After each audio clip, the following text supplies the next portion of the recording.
my absolute pleasure to introduce Dr. Julie Luscombe today from People Like Me, Coaching and Consultancy.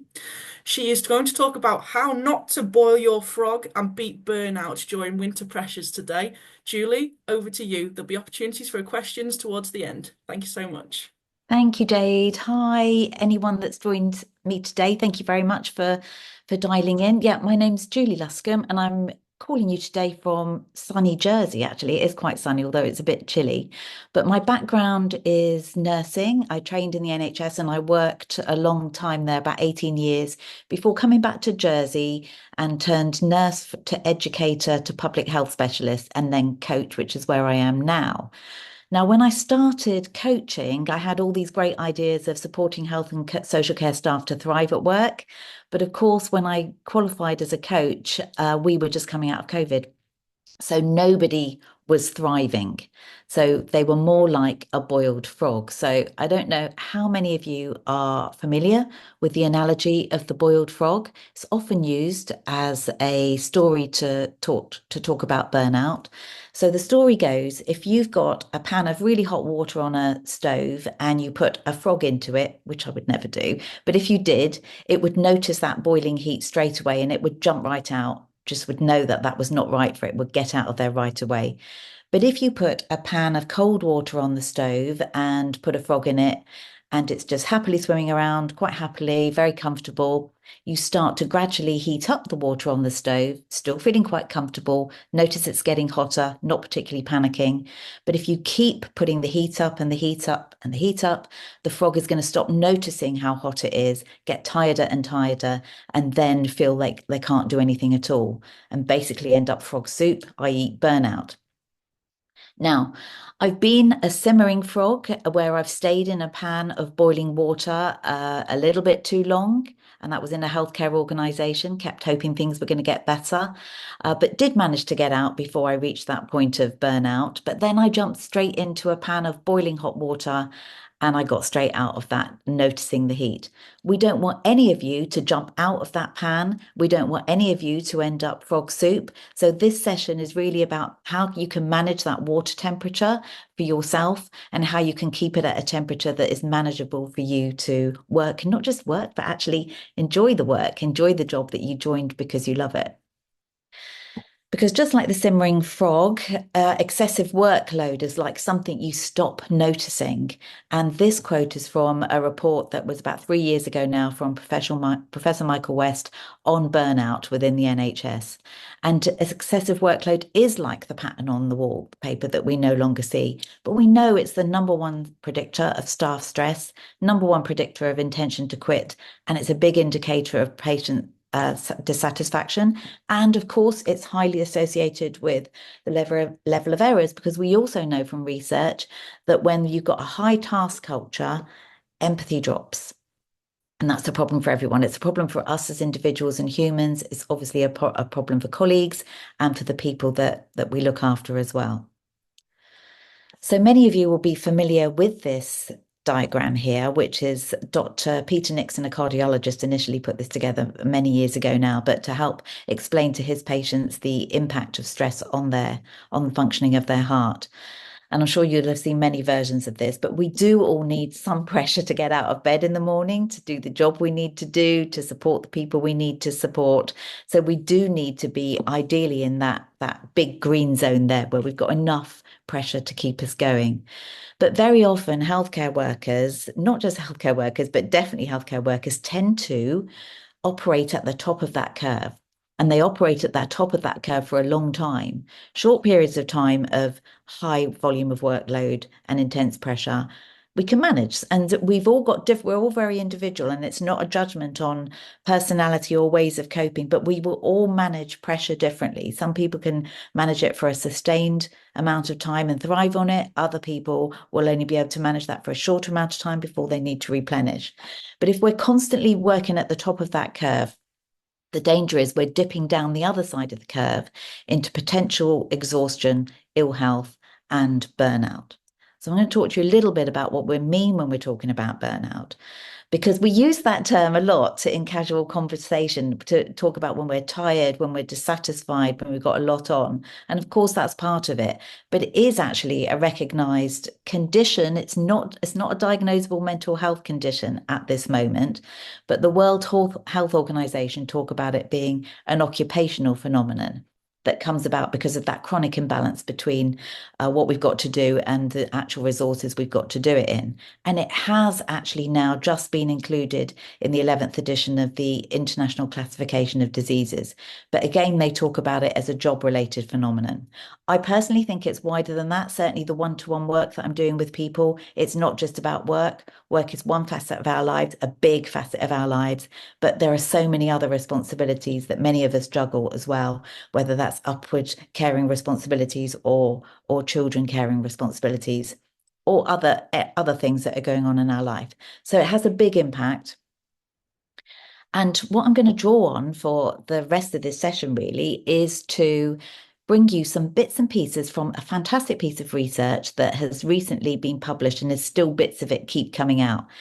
It's by Nick Petrie, who's a leadership researcher. Now, those of you on LinkedIn, please go and find him on LinkedIn, because every time he comes up with new findings, he's putting them there. You're not having to wait for research journals anymore. This is coming out as it's happening. So it's great for me because I use his stuff all the time. But he interviewed 1,000 leaders across sectors, senior executives and team leaders. And it was healthcare workers, it was teachers, it was armed forces, it was the business world. And what he did was find some commonalities in those that did burn out, the common factors there, but also some common factors in those that didn't. And I think we can learn lots from both of those. But just looking at the left-hand side of the curve there, what was very common across all people that he interviewed that had reached burnout was a definite relentless work ethic. And I know we see that a lot in the healthcare sector, whether it's the NHS or not, because healthcare has relied for years on goodwill, the goodwill of staff to go over and beyond, above and beyond, work more hours without extra pay. That tends to be what we do. There's a lot of research around that.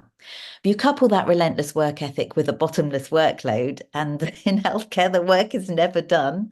And certainly, if we're looking at coming out of the pandemic, lots of other industries had a break at that point, either in the middle of the pandemic or coming out of it. Healthcare, no chance. It was full on when we were in the pandemic, and then it never stopped.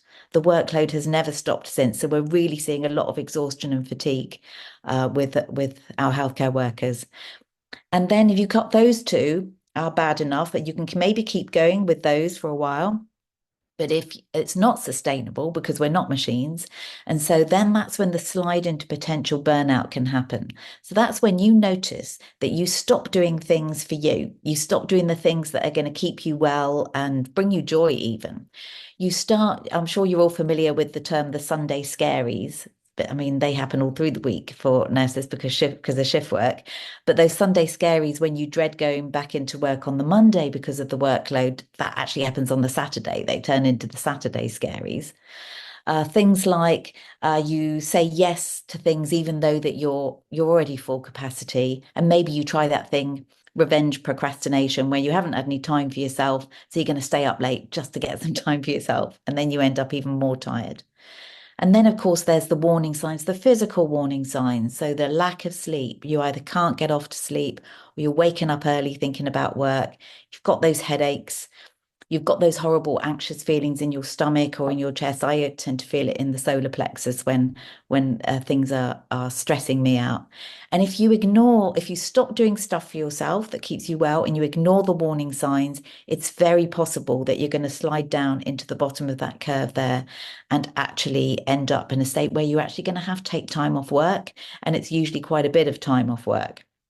But going back into that boiling pot of water after a period of rest isn't necessarily always the right thing to do. You've got to do some thinking and some changing of mindset, or some really hard discussions about the way work is organized before you go back in, unless you're going to keep repeating that cycle. So I'm going to look at some things, some positive stuff about what you can do. Because burnout is what happens when you try to avoid being human for too long, when we forget that we're not machines. We're not like our mobile phones.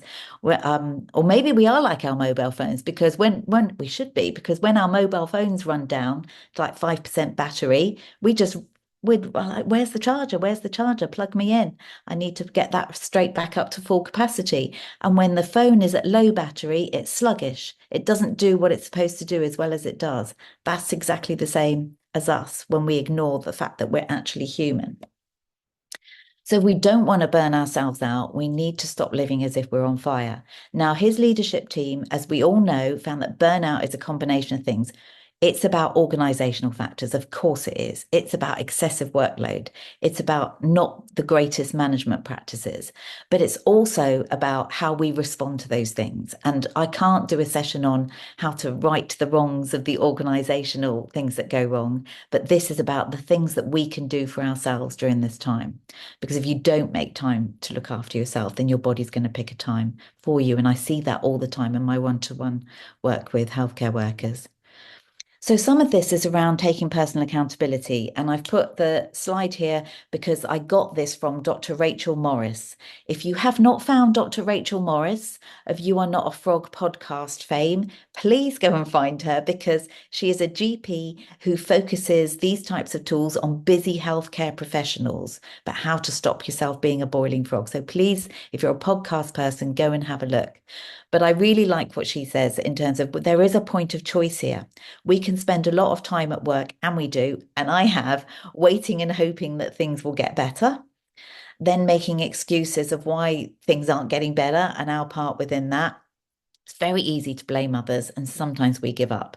Now, sometimes we are all operating below that middle line, the point of choice, because life is hard, work is hard. Everything gets hard sometimes, and sometimes you just need to have a rant. You just need to go, this is rubbish.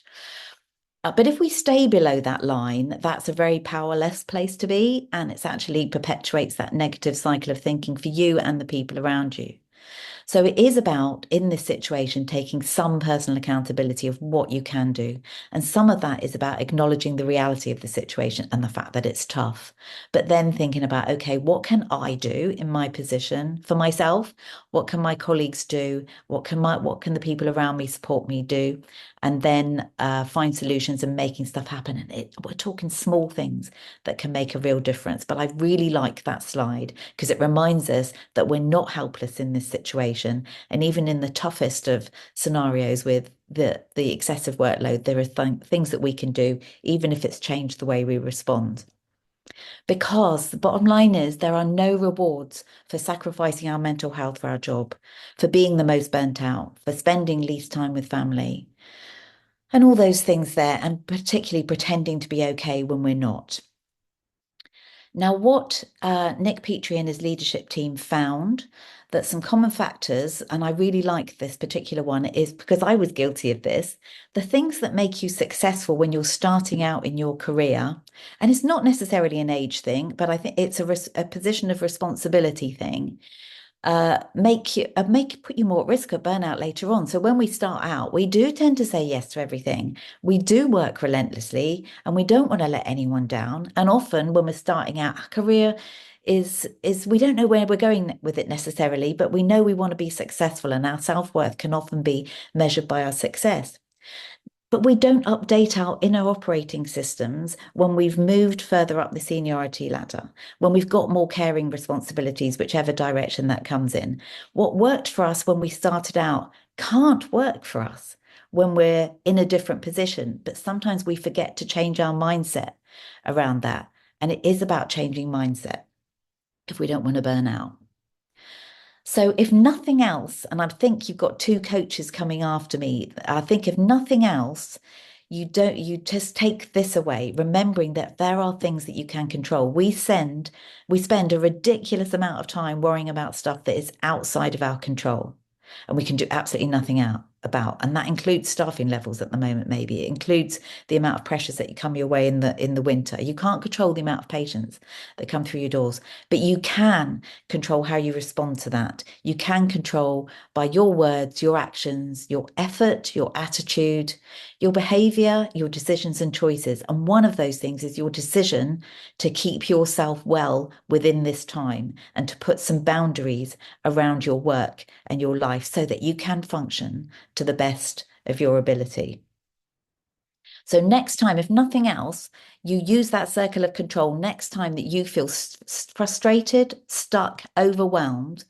Think about, go back to that circle and think, what about this particular situation can I control? What can't I control? What do I need to either put aside, let go, or change my response to? And really focus on the things that you and your team can do. It's a brilliant team exercise. When you're all feeling overwhelmed as a team, you don't even need an infographic, just draw circles on a bit of paper and go, right, what about this situation can I do absolutely nothing about, or we do nothing about? What can we do? And let's focus on that. It gives you a bit of power back and it takes you above that line instead of feeling like you're drowning or simmering as a frog. And just doing that simple thing. These are two quotes from two of my coaching clients who just the circle of control transformed their working lives. So one of them said, recognizing what I can't control and taking full responsibility for what I can do or influence has changed my working life. And that was a really busy senior nurse. And another one was a social worker who was just getting caught up in being really irritated about the situation at work, which was overload and extra hours. And she said, getting irritated about this is taking up so much energy. I either need to change my response to it or take a different direction and find another way. That circle of control can really help settle your thoughts, help ground you, and helps you to manage some overwhelm. But just to quickly talk to you about some common factors in the high performers who did not burn out, they still were driven. They still worked really hard. No one's asking you to work less hard than you do. That wouldn't make any difference because you'd still do it anyway. But they had reflected on the best and worst ways to work for them. How long were they going to work? And what did it work for them to actually do a little bit at the weekend so that they could settle their head and then concentrate on having their time off after that, rather than it just being niggling at the back of their head? Does it work for them to just not look at anything after 6 o'clock? No point anyone else telling you to switch off when you finish work, because you won't. All you'll be doing is thinking about it. So you've got to find the way that works for you. The higher you go up the chain, the more you realize that you can't do everything. So it is about making peace with not getting everything done and focusing on that you can. All of the people in the study who were not burning out had a ritual to switch from work to personal mode. I'm going to give you a couple of examples in a sec. Had clear boundaries between work and home that were flexible and were different from person to person. They had multifaceted lives and they had a phone strategy. So the transition from work to home bit is remembering that it doesn't matter what your transition is, whether it's a bus ride, whether it's a car ride. If you're working at home, get outside and walk around the block, but make that transition where you start to think about something different on your way home. Some people read and listen to podcasts. Some people will look at a book. One person who's a uniformed professional had a lamppost outside their house door. And as they got home every day, they metaphorically, not physically, hung their hung their uniform on the lamppost outside the door. And for them, that was their switch off. Another woman who was in a business environment, she used to make her to-do list before the end of the day. And as she was shutting her computer laptop down, she'd say, system deactivated out loud. And that for her was the thing that said, that's my work bit now. That's my work bit now. I need to do something else. I'm just keeping an eye on the time. I love this one. This was something that was common between those people who did not burn out. And they had all found what one research participant called their opposite world. So they had found something that immersed them enough that they would not have to think about work. Because if someone just tells you to sit there and rest, like my family used to say to me, just rest, slow down, that doesn't make any difference at all. If I was sitting down, work would be whirring round in my head. Whereas when I found something that really got me outside of work, I had to think about something else, and it just changes your headspace. It can be counterintuitive when you're already busy to think I need to add something in. I promise you, it's the thing that will make the difference. If you add something in that brings you joy and that you love, that will change your mindset for the rest of the time. It could be Argentine tango, as one surgeon did. His wife had been telling him to do this for ages.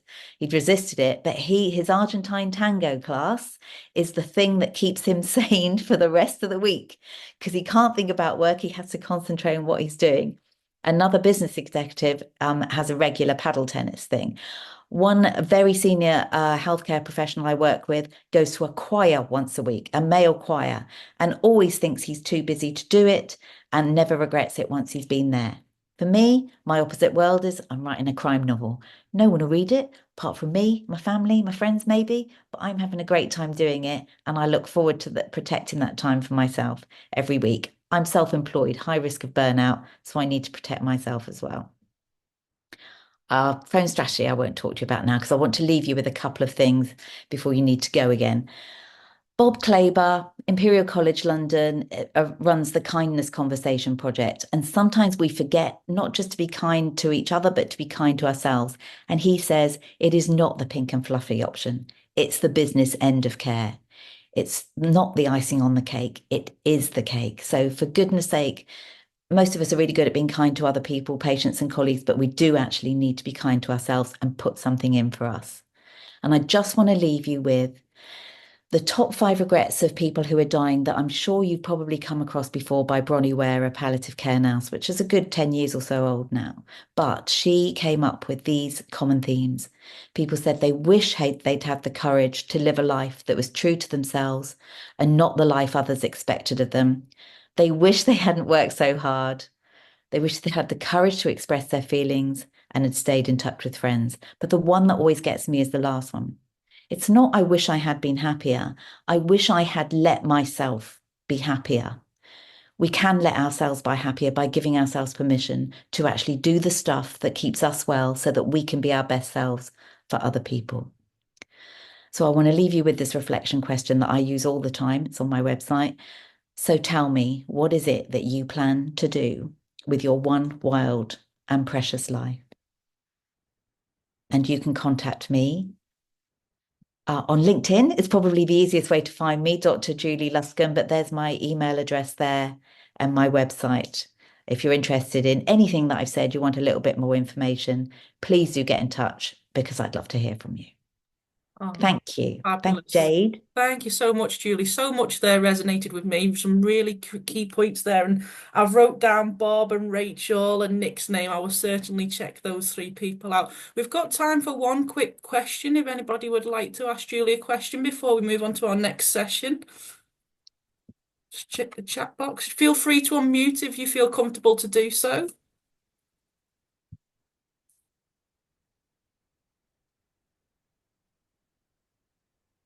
I think you've left everybody speechless, Julie. There's a lot there to think about and process, There actually. is. Do you know what? I could talk about this for hours. It's one of my favorite subjects. I'm passionate about it. I see nurses, healthcare workers work through this. If they've just got some protected headspace to think about how to do things differently, it can make all the difference. It's quite exciting to see the difference.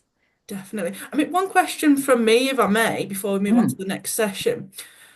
I think it's really crucial that those that may not be experiencing burnout or being at that high point of high functioning and sort of on the preface of dipping into burnout, that they're aware of the signs and the support that they might need to provide colleagues who maybe don't recognize the signs yeah. themselves now as well. Would you agree with that? Would you offer Oh, any more?